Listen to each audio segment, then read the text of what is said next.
नमस्कार साथियों। मारवाड़ का राठौड़ वंश अपन पढ़ रहे थे और आज अपन पढ़ेंगे साथियों राव मालदेव के बारे में। साथियों वैसे राठौड़ वंश में राव मालदेव बड़े महत्वपूर्ण शासक सिद्ध हुए हैं। ये बड़े प्रतापी और वीर शासकों में इनका नाम लिया जाता है। साथियों मालदेव है उसके बारे में अपन पहले बेसिक जानकारी से इसकी शुरुआत करते हैं और फिर मालदेव ने कौन कौन से युद्ध लड़े, कौन कौन से इन्होंने निर्माण कार्य करवाए, वो अपन पढ़ेंगे साथियों। सबसे पहले अपन पढ़ते हैं राव मालदेव के पिता।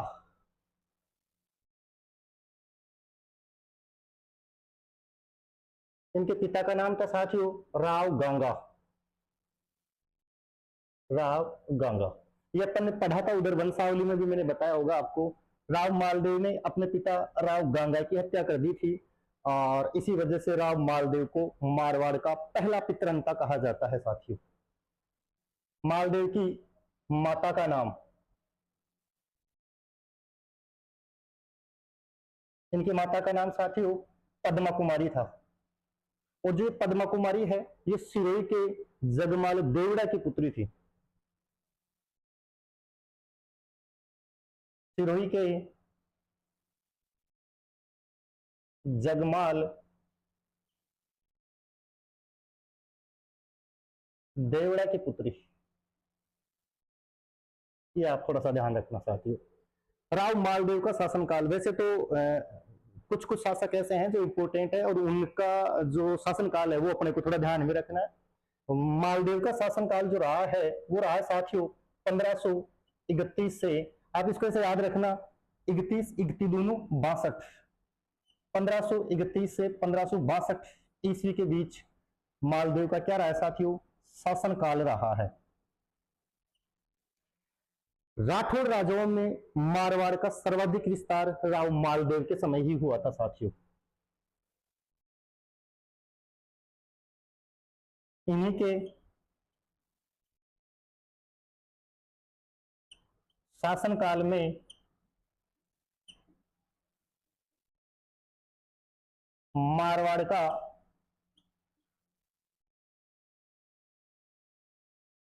सर्वाधिक विस्तार हुआ।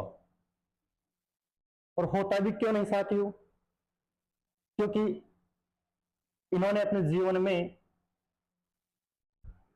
52 युद्ध लड़े साथियों, 52 युद्ध।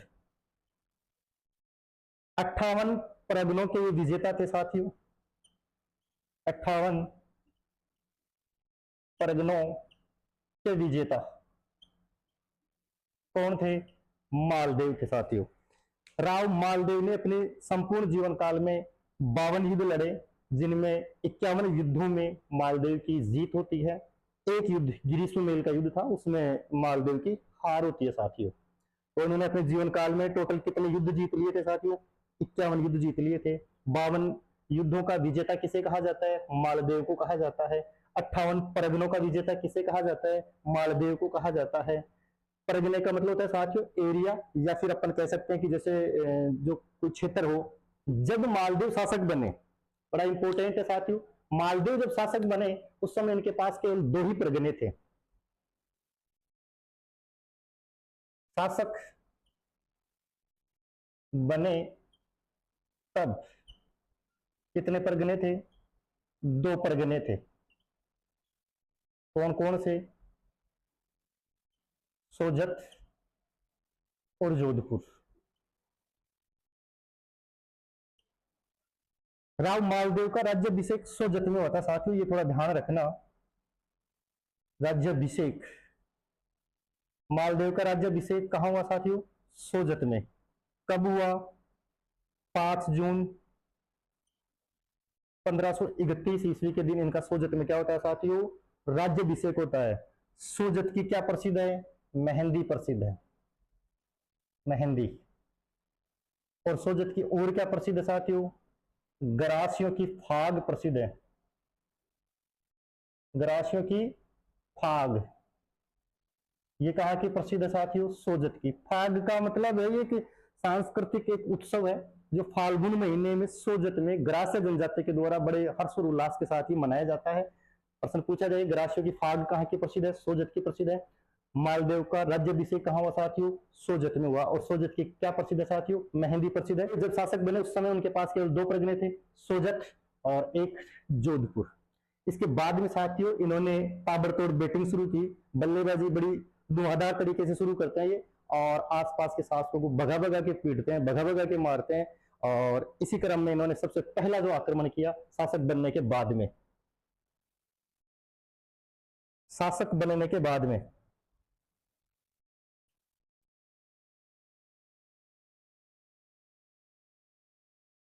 कौन कौन से परगने जीते साथियों? सबसे पहले इन्होंने भादरा जून पर अटैक किया। भादरा जून जालोर में स्थित है।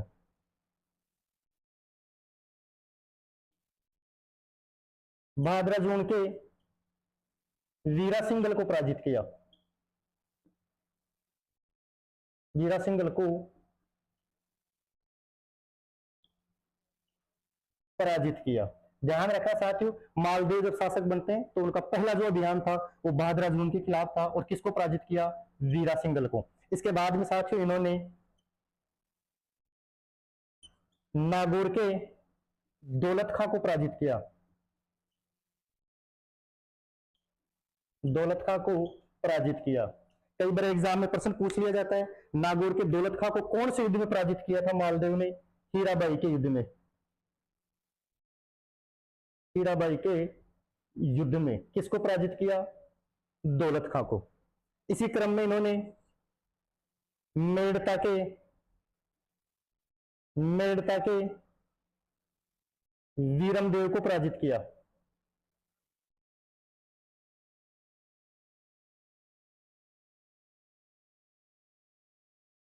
आगे मालदेव ने बीकानेर के जेतसी को पराजित किया।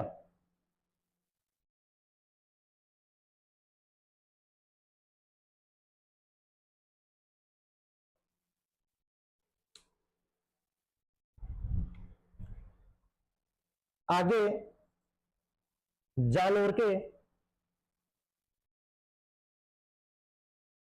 के सिकंदर खां को पराजित किया।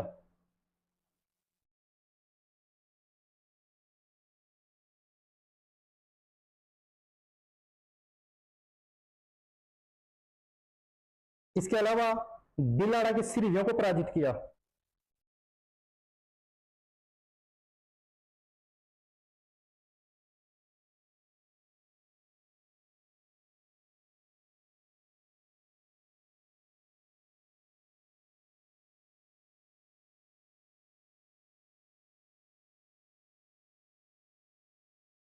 जैसलमेर के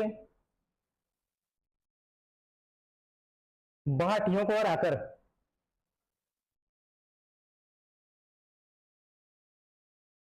फलोदी छीन लिया उनसे।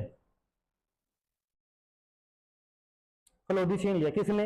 राव मालदेव ने। तो राव मालदेव शासक बनने के बाद में सबसे पहले कहां अटैक करते हैं? भादरा जोन पर। नागौर के दौलत खां को पराजित कर देते हैं, मेड़ता के वीरमदेव को पराजित कर देते हैं, बीकानेर के राव जेठ सिंह को पराजित कर देते हैं, जालोर के सिकंदर खां को ये पराजित करते हैं, बिलाड़ा के सिरवियों को ये पराजित करते हैं, जैसलमेर के भाटियों को आकर इन्होंने फलोदी छीन लिया, सिवाना के डूंगर सिंह को पराजित किया इन्होंने।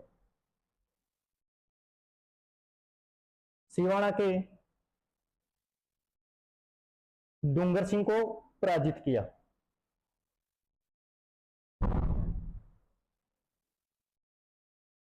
ये थे साथियों मालदेव के प्रमुख अभियान। थोड़ा सा ध्यान रखना है, इसमें एक नाम आया साथियों सिवाना, पढ़ रखा होगा आपने सिवाना। ये वर्तमान में बालोतरा जिले में है। बालोतरा जो नवीनतम जिला है उसमें स्थित है, पहले ये बाड़मेर में स्थित था। सिवाना जो दुर्ग है, इस सिवाना दुर्ग को मारवाड़ के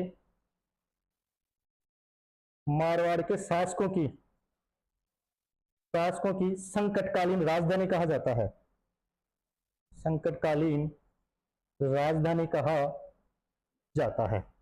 सिवाना दुर्ग ये 56 की पहाड़ियों में स्थित है। 56 की पहाड़ियों में भी ये जिस पहाड़ी पर स्थित है उस पहाड़ी का नाम साथियों हल्देश्वर नामक पहाड़ी। इसी दुर्ग का नाम मिलता है कुमट दुर्ग। ठीक है साथियों, आगे चल करके अच्छा, इसी दुर्ग का एक नाम और मिलता है, जालोर दुर्ग की कुंजी किसे कहा जाता है? सेवणा दुर्ग को। जालोर दुर्ग की कुंजी। अलाउद्दीन खिलजी ने सीवाना दुर्ग का नाम बदलकर क्या रख दिया था? खेराबाद। क्या रखा साथियों? खेराबाद। आगे है मालदेव की उपाधियां।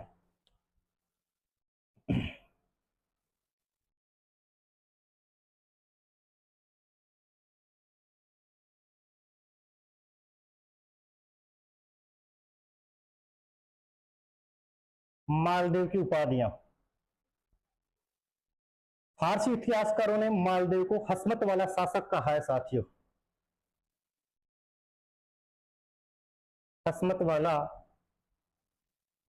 शासक किसे कहा जाता है? मालदेव को। और ये किसने कहा? फारसी इतिहासकारों ने।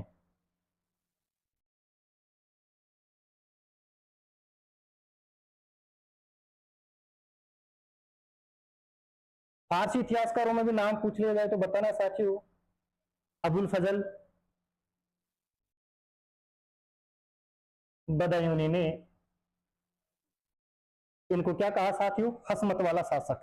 इस शब्द का अर्थ होता है साथियों शक्तिशाली। शक्तिशाली।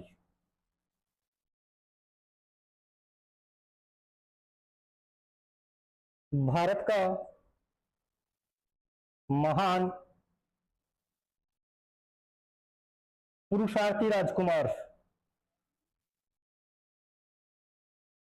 ये किसने कहा साथियों इनको? ये कहा साथियों इनको बदायूनी ने। बदायूनी ने ये उपाधि इनको दी है। मारवाड़ का महत्वाकांक्षी राजा। मारवाड़ का महत्वाकांक्षी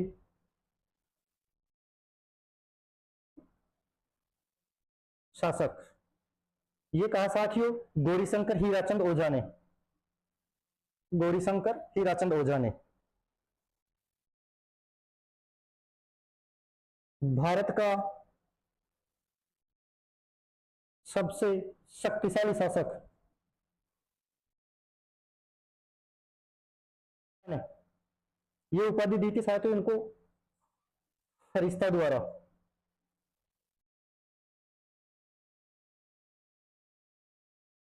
मालदेव की एक उपाधि और मिलती साथियों, हिंदू बादशाह है।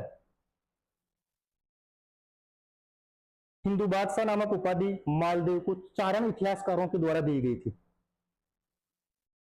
चारण इतिहास कारों ने उपाधि दी थी। एक उपाधि और मिलती है साथियों मालदेव की, मारवाड़ का प्रथम पितृहंता। मारवाड़ का प्रथम पितृहंता। क्वेश्चन पूछ लिया गए, मैं यहां आपको लिखवा देता हूं नोट लगा के। मारवाड़ का दूसरा पितृहंता।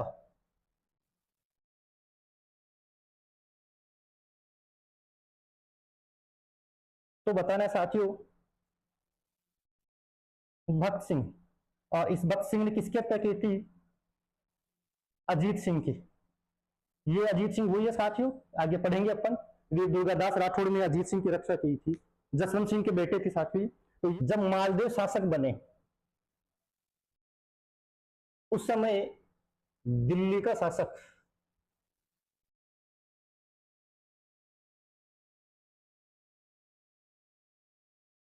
शासक हुमायूं था साथियों।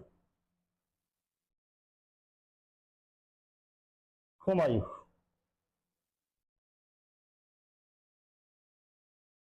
बिहार में इस समय शेरशाह सूरी था साथियों।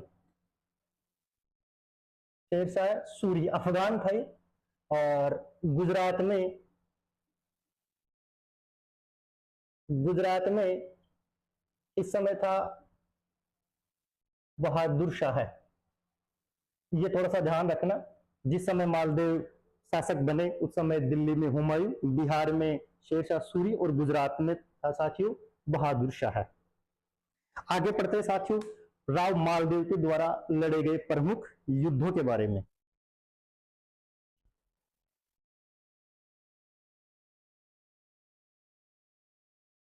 प्रमुख युद्ध, वैसे तो बहुत से युद्ध लड़े इन्होंने अपने जीवन काल में, 52 युद्ध लड़े टोटल, लेकिन इनके एक दो प्रमुख युद्ध हैं उनके बारे में अपने को पढ़ना है। नंबर 1, पहोबा, या इसी का एक नाम मिलता है साहेबा का युद्ध। ये युद्ध लड़ा गया साथियों 1541 में। बात करते हैं पहोबा या साहेबा, वर्तमान में ये गंगानगर जिले में स्थित है। ये जो युद्ध लड़ा गया साथियों, ये लड़ा गया था, एक तरफ थे मालदेव और एक तरफ थे बीकानेर के शासक राव जेठ सिंह। राव जेठ सिंह कहां के शासक थे साथियों? बीकानेर के शासक थे। मालदेव के दो सेनापति थे यहां पे, जेता और कुंपा। जेता और कुंपा। साथियों इस युद्ध के अंदर मालदेव की जीत होती है और जो राव जेठ सिंह है वो युद्ध हार जाते हैं। जेता और कुंपा ने मिलकर राव जेठ सिंह की क्या कर दी? हत्या। राव जेठ सिंह के पुत्र का नाम था कल्याणमल। कल्याणमल। साथियों राव जेठ सिंह का एक मंत्री था, मंत्री का नाम था नागराज। नागराज। इस नागराज के सहयोग से कल्याणमल किसके पास चला जाता है साथियों? ये चला जाता है शेरशाह सूरी के पास। शेरशाह सूरी के पास। कौन? कल्याणमल। क्योंकि बीकानेर पर अब किसका अधिकार हो गया? मालदेव का। और मालदेव ने बीकानेर का प्रशासक किसको नियुक्त कर दिया? कुंपा को नियुक्त कर दिया। बीकानेर का प्रशासक कौन बन गया साथियों इस समय युद्ध के बाद में? कुंपा। कुंपा। कुछ समय बाद में मालदेव ने एक युद्ध और लड़ा साथियों, गिरी सुमेल का युद्ध। बड़ा इतिहास में बड़ा महत्व है इस युद्ध का, गिरी सुमेल युद्ध का, जिसे जेतारण का युद्ध भी कहा जाता है। गिरी सुमेल या जेतारण का युद्ध, यह युद्ध लड़ा गया साथियों 5 जनवरी 1544 के दिन। 5 जनवरी 1544 के दिन। यदि अपन 1544 में 100 प्लस कर देंगे तो फिर सन आएगी 1644। और इस सन में एक युद्ध और लड़ा गया था साथियों, मतीरे का युद्ध या मतीरे की राड़। मतीरे का युद्ध पढ़ेंगे आगे। मतीरे का युद्ध बीकानेर और नागौर की सेनाओं के मध्य लड़ा गया था, केवल एक मतीरे को लेकर के। उसके ठीक 100 साल पहले 1544 ईस्वी के अंदर जो युद्ध लड़ा जाता है उसे कहा गया साथियों गिरी सुमेल या फिर जेतारण का युद्ध। पहले तो ये गिरी सुमेल और जेतारण पाली जिले में स्थित थे, वर्तमान में ये ब्यावर जिले में स्थित है साथियों। ध्यान रखें कौन से जिले में है? ब्यावर जिले में। इससे पहले कौन से जिले में थे? ये पाली जिले में थे। गिरी, गिरी का मतलब होता है पहाड़ी। वैसे तो यहाँ पे गिरी और सुमेल दो गांव है साथियों, लेकिन जो गिरी की पहाड़ियां हैं वही पास में गांव है सुमेल। और उसी स्थान पर जो ये युद्ध लड़ा गया मालदेव और शेरशाह सूरी के मध्य, इसे जेतारण का युद्ध भी कहा जाता है साथियों। इस युद्ध में क्या हुआ साथियों? एक तरफ तो थे मालदेव। मालदेव के दो उद्भट वीर थे साथियों, जेता और कुंपा। और एक तरफ थे साथियों शेरशाह सूरी। शेरशाह सूरी। इस युद्ध को पढ़ने से पहले अपने को थोड़ा सा पीछे चलना पड़ेगा साथियों। मैंने अभी थोड़ी देर पहले लिखवाया मालदेव ने मेड़ता, मेड़ता के किसको पराजित किया? वीरम देव को पराजित कर दिया साथियों। बीकानेर के किस शासक को पराजित किया? बीकानेर के राव जेठ सिंह को पराजित कर दिया। और जेठ सिंह का बेटा था कल्याणमल। ये कल्याणमल साथियों और वीरमदेव, ये दोनों कहाँ चले गए? शेर शाह सूरी के पास चले गए। हुआ यूं साथियों कि जो हुमायूं है, हुमायूं हुमायूं शासक बना था साथियों 1530 ईस्वी में, क्योंकि बाबर 1526 से 1530 तक ही रहता है। 1530 में हुमायूं का राज्याभिषेक होता है। 40 तक हुमायूं का पहला शासनकाल रहा साथियों। 1540 में आते आते अफगानों की सत्ता का जो शक्तिशाली सर्वोच्च जो नेता था वो था साथियों शेरशाह सूरी। ये बिहार में था अफगान शासक। शेरशाह सूरी के बचपन का नाम क्या मिलता है साथियों? फरीद, ध्यान रखना, बड़ा इंपॉर्टेंट है ये भी। शेरशाह सूरी ने इस हुमायूं को 2 युद्धों में पराजित कर दिया। कितने युद्धों में साथियों? 2। 1539 में एक युद्ध लड़ा गया, चौसा का युद्ध, जिसमें हुमायूं की हो गई हार। 1540 में फिर शेरशाह सूरी और हुमायूं के मध्य युद्ध लड़ा जाता है, जिसे बोलते हैं कन्नौज का युद्ध या बिलग्राम का युद्ध। कन्नौज या बिलग्राम, इन दोनों युद्धों में किसकी हार हो गई साथियों? हुमायूं की। समय साथियों हुमायूं 2 जगह का मालिक था, दिल्ली और आगरा। दिल्ली और आगरा। लेकिन 1540 में कन्नौज या बिलग्राम के युद्ध में हारने के बाद में दिल्ली और आगरा पर किसका अधिकार हो गया साथियों? शेरशाह सूरी का अधिकार हो गया। 1540 में शेरशाह सूरी कहां का शासक? दिल्ली का शासक। इधर 1541 में बीकानेर के राव जेठ सिंह को कौन पराजित कर देता है? मालदेव। और राव जेठ सिंह के बेटे कल्याणमल कहां चले गए? शेरशाह सूरी के पास। 1532 में मेड़ता के वीरमदेव को भी पराजित कर दिया किसने? मालदेव ने। और वीरमदेव भी कहां चला गया? शेरशाह सूरी के पास। अब हुआ यूं साथियों कि जब शेरशाह सूरी ने हुमायूं को पराजित किया तो हुमायूं का अधिकार दिल्ली और आगरा से तो हट गया। अब हुमायूं भटकता हुआ, मतलब ये सिंध के जंगलों में जब भग रहा था तो हुमायूं आता है साथियों मारवाड़ साइड में। मारवाड़ में एक जगह पड़ती है साथियों जोगी तीर्थ। जोगी तीर्थ, इस जोगी तीर्थ नामक स्थान पर आकर के कौन रुका हुआ था साथियों? हुमायूं अपने 3 राजदूतों को मालदेव के पास भेजता है। कितने राजदूत? 3 राजदूत। किसके पास? मालदेव के पास, कुछ सैनिक सहायता लेने के लिए। मीर समंद, अतका खां, रायमल सोनी। ये प्रश्न पूछा जा चुका है साथियों कि हुमायूं अपने प्रवास काल के दौरान मारवाड़ में किस स्थान पर ठहरा था? जोगी तीर्थ। अब साथियों इनके तीनों के तीनों दूत किसके पास जाते हैं? मालदेव के पास जाते हैं। मालदेव को जाके बोलते हैं कि साहब आपके पास सूचना तो आ गई होगी, हम दिल्ली और आगरा दोनों हार गए हैं शेरशाह सूरी से, और जो हुमायूं है वो जोगी तीर्थ नामक स्थान पर बैठा हुआ है, तो आप सैनिक सहायता दो और हमारे को रहने के लिए कुछ कोई जुगाड़ हो जाए तो कोई रहने के लिए जगह दे दो। ये बात इनके तीनों राजदूत किसको बोलते हैं साथियों? मालदेव को। मालदेव भी ये चाह रहा था कि हुमायूं की अपन सहायता करें, क्योंकि ऑलरेडी मालदेव के 2 शत्रु वीरमदेव और कल्याणमल किसके पास बैठे हुए थे? शेरशाह सूरी के पास बैठे हुए थे। साथियों मालदेव ने इनको कहा कि कोई दिक्कत नहीं है, निश्चित रूप से आपकी सहायता की जाएगी, आप सही जगह आ गए हो। मालदेव ने इनको कहा कि आप एक काम करो, रहने के लिए तो बीकानेर ले लो। क्या ले लो? बीकानेर, जिसको मैंने अभी हाल ही में जीता है। वहां मेरा एक बंदा बैठा हुआ है कूपा, जाते ही वो आपको यहाँ का प्रशासक नियुक्त कर देगा, आप आराम से बीकानेर में रहो। और रही बात सैनिक सहायता की, तो मैं बिल्कुल आपको सैनिक सहायता दूंगा। आप जिस दिन भी शेरशाह सूरी से युद्ध करने के लिए जाओ, उसके एक दिन पहले व्हाट्सएप पर मैसेज कर देना आपको, मैं सेना लेकर के वहीं आ जाऊंगा आपके पास। इन्होंने कहा मालदेव से कि साहब सहायता किसके खिलाफ देनी है, ये भी ध्यान है कि नहीं? शेरशाह सूरी के खिलाफ देनी है। मालदेव ने कहा कोई टेंशन नहीं है, आप निश्चित होकर के जाइए, मैंने आपको कह दिया जिस दिन युद्ध हो उसके पहले दिन फोन कर देना, सेना आपके पास आ जाएगी, टेंशन लेने की कोई जरूरत नहीं है।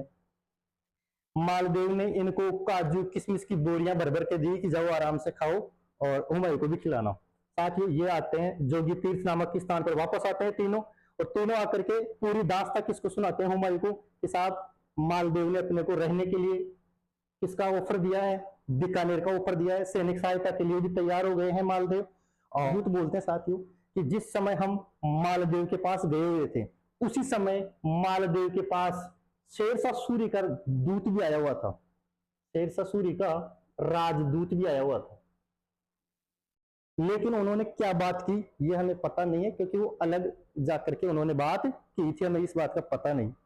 अब हुमायूं का हो गया दिमाग खराब कि यार शेरशाह सूरी का जो राजदूत गया उसको मालदेव ने क्या आश्वासन दिया होगा। हुमायूं का एक दोस्त था, एक लाइब्रेरियन था, मुगल काल का अगर कोई पढ़ाकू शासक हुआ है, पढ़ने का ज्यादा कोई शौकीन शासक था तो वो था हुमायूं। हुमायूं को दो चीजें पसंद थी, अफीम और पढ़ना। हुमायूं अपने प्रवास काल के दौरान भी लाइब्रेरी साथ ही रखता था। इनकी मृत्यु भी लाइब्रेरी की सीढ़ियों से गिर करके हुई थी। इनका लाइब्रेरियन था मुल्ला सुर्ख, मुल्ला सुर्ख।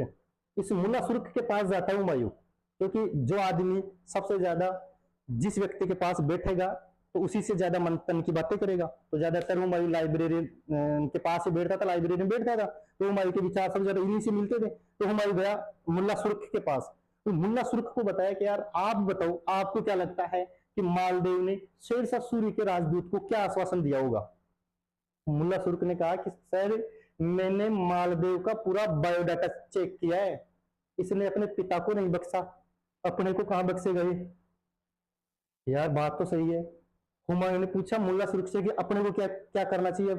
मुल्ला सुर्ख ने कहा कि चपले हाथ में लो, कुछ नहीं रखा यहां से। और साथियों हुमायूं जोगी तीर्थ नामक स्थान से चपले हाथ में लेता है और सिंध की तरफ निकल जाता है। सिंध में एक जगह पड़ती है अमरकोट, और अमरकोट नामक स्थान पर चला जाता है कौन, हुमायूं। अमरकोट में राणा वीर साल के पास जाकर के रहता है कौन, हुमायूं। इधर पीछे क्या होता है साथियों, शेरशाह सूरी का जो दूत है वो जाकर के शेरशाह सूरी को कहता है कि साहब मालदेव ने तो हुमायूं को बीकानेर देने का प्रस्ताव रखा है और सैनिक सहायता भी देगा अपने खिलाफ। शेरशाह सूरी का दिमाग खराब हो गया। शेरशाह सूरी ने मालदेव को लिख भेजा कि यार तेरे दो शत्रु पिछले 3 साल से मेरे पास बैठे हैं, वीरमदेव और कल्याणमल, और मैंने अभी तक उनकी कोई सहायता नहीं की। शेरशाह सूरी ने इनको बुलाया, वीरमदेव और कल्याणमल को, इनको बुलाओ फटाफट, वीरमदेव और कल्याणमल को। उनको कहा कि आपकी क्या प्लानिंग है, प्लानिंग बताओ पहले तो।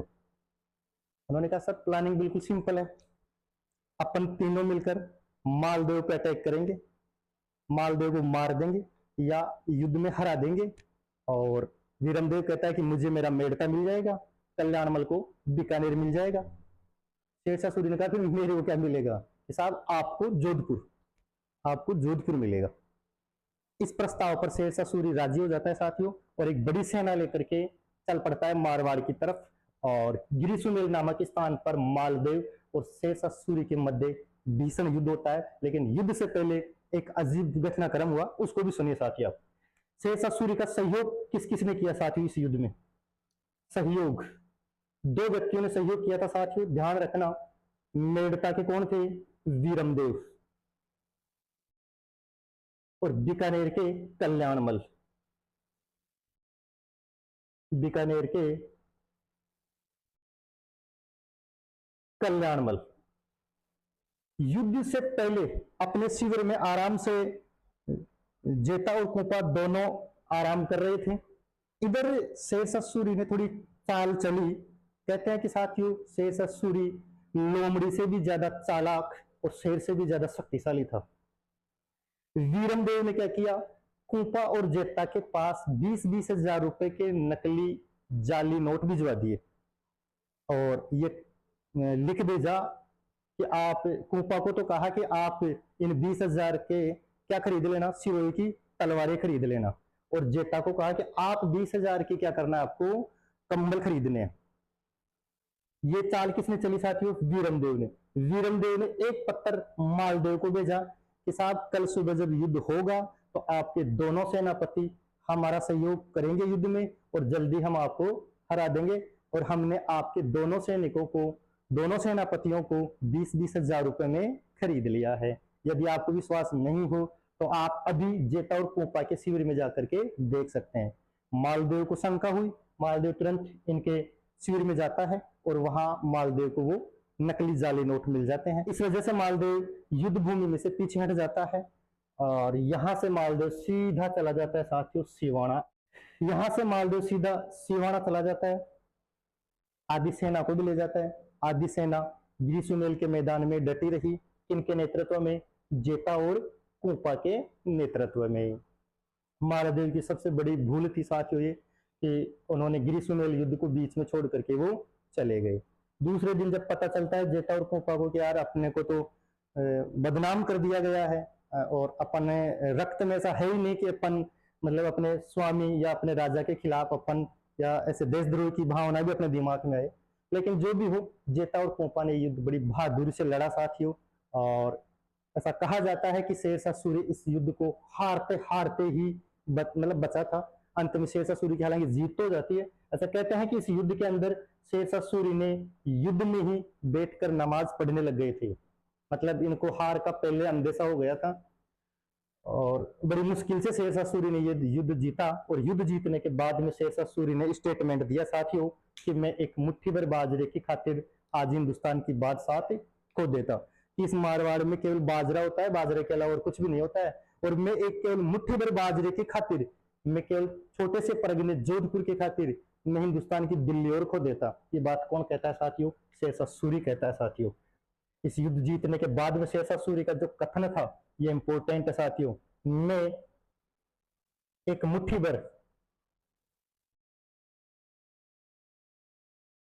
भर बाजरे की खातिर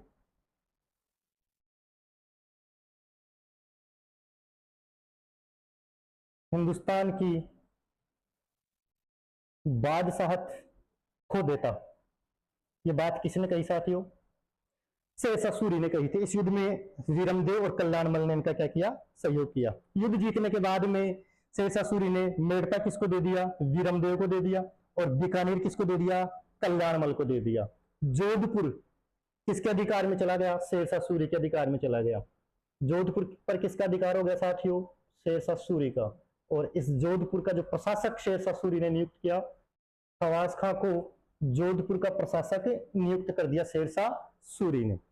बाद में शेरशाह सूरी दिल्ली की ओर प्रस्थान कर गया। तो एक प्रश्न और भी पूछा जा सकता है, ग्रीसुमेल युद्ध का आंखों देखा वर्णन किसने किया था? अब्बास खां शेरवानी ने, ध्यान रखना।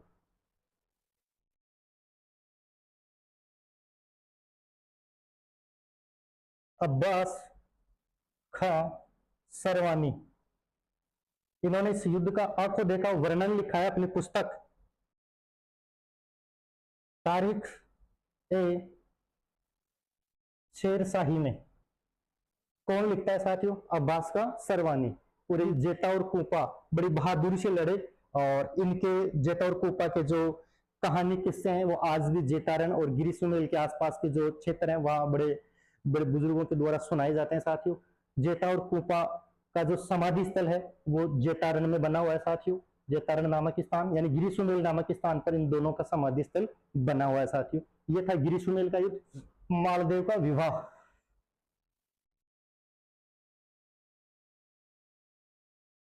1536 ईस्वी में इनका विवाह जैसलमेर की एक राजकुमारी थी,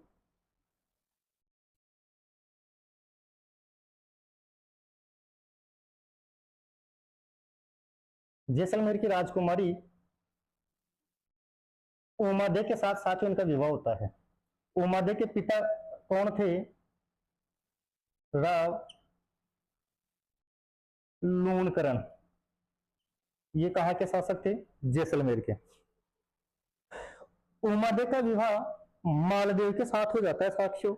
और विवाह की जो पहली रात थी उसी रात को उमादे किससे रूठ जाती है? मालदेव से। क्या हो जाता है? रूठ जाती है। और रूठ करके उमादे जोधपुर छोड़ करके अजमेर आ जाती है साथियों। अजमेर में एक दुर्ग है तारागढ़ दुर्ग, तारागढ़ दुर्ग में आकर रहने लगती है। इसी कारण साथियों इतिहास में उमादे को रूठी रानी के नाम से जाना जाता है। रूठी रानी, ये प्रश्न बहुत सी बार एग्जामों में पूछा जा चुका है साथियों। और रूठी रानी का वास्तविक नाम क्या था? उमादे। उमादे के पिता का क्या नाम था? लूणकरण। और उमादे के पति का क्या नाम था? मालदेव था। ठीक है साथियों, कहाँ रूट करके ये कहाँ चली गई थी? तारागढ़ अजमेर में।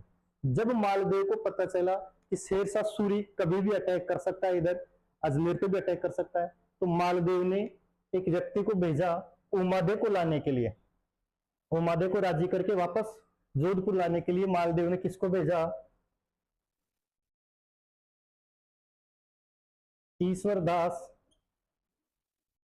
बारहट को भेजा।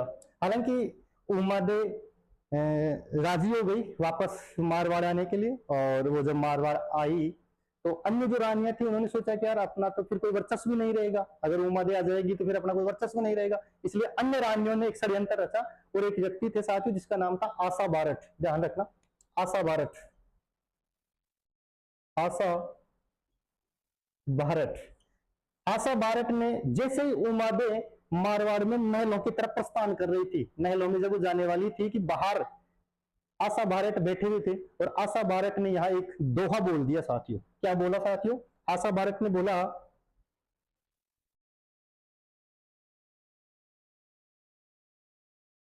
मान रखे तो पीव तज,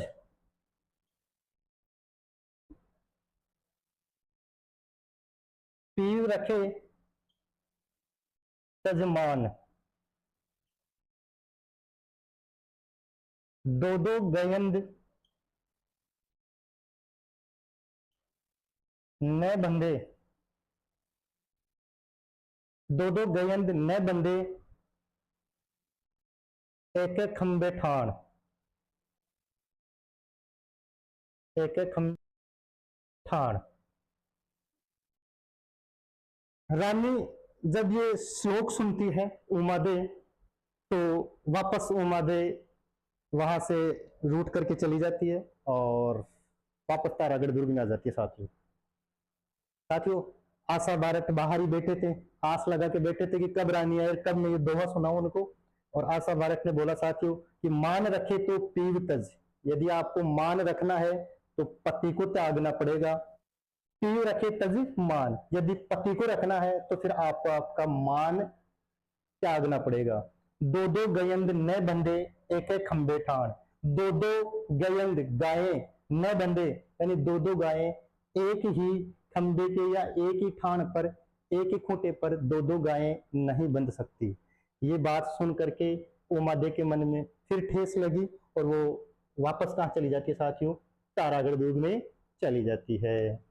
पहले रानी को समझाने के लिए कौन गए थे? ईश्वरदास बारठ। लेकिन बाद में मामला खराब किसने कर दिया? आशा बारठ ने। कौन सा दोहा बोला? मान रखे तो पीव तज, पीव रखे तजमान, दो दो गयंद न बंदे एक एक खंबे ठान। आगे पढ़ते हैं साथियों, राव मालदेव के द्वारा करवाए गए निर्माण कार्य। निर्माण कार्य, मालदेव ने कौन कौन से निर्माण कार्य करवाए? नंबर एक, हाँ थोड़ा सा ये ध्यान रखना साथियों, बाद में जब 1562 ईस्वी में मालदेव की मृत्यु हो जाएगी, मालदेव की मृत्यु होने पर उमादे मालदेव की पगड़ी के साथ सती हुई थी, और उसको सती नहीं कह सकते अपन, महासती बोल सकते हैं साथियों। मालदेव की जो पगड़ी है, उस पगड़ी के साथ सती कौन हुई साथियों? उमादे। इसी वजह से इतिहास में उमादे को महासती भी कहा जाता है। और एक लोक देवी तो ऐसी थी साथियों, घेवर माता, जो बिना पति के क्या हो गई थी? सती हो गई थी। वही घेवर माता है जिन्होंने राज संबंध झील का नीम का जो पहला पत्थर रखा था, तो वो घेवर माता के द्वारा ही रखा गया था साथियों। तो मालदेव की पगड़ी के साथ कौन सती हुई साथियों? उमादे। ऐसी मतलब पति के कोई भी जो निशानी हो उसके साथ सती होने को बोलते हैं अनुमरण बोलते हैं साथियों। क्या बोलते हैं? अनुमरण बोलते हैं। मालदेव के द्वारा करवाए गए निर्माण कार्य, इन्होंने साथियों पोखरण का दुर्ग बनवाया, पोखरण का दुर्ग बनवाया, मालकोट का दुर्ग बनाया, मालकोट का दुर्ग बनवाया। मालकोट कहाँ पड़ता है साथियों? मेड़ता में पड़ता है। कहाँ पड़ता है? मेड़ता में। इन्होंने शेरगढ़ दुर्ग का निर्माण करवाया। शेरगढ़ दुर्ग कहाँ है साथियों? यह है धौलपुर में है।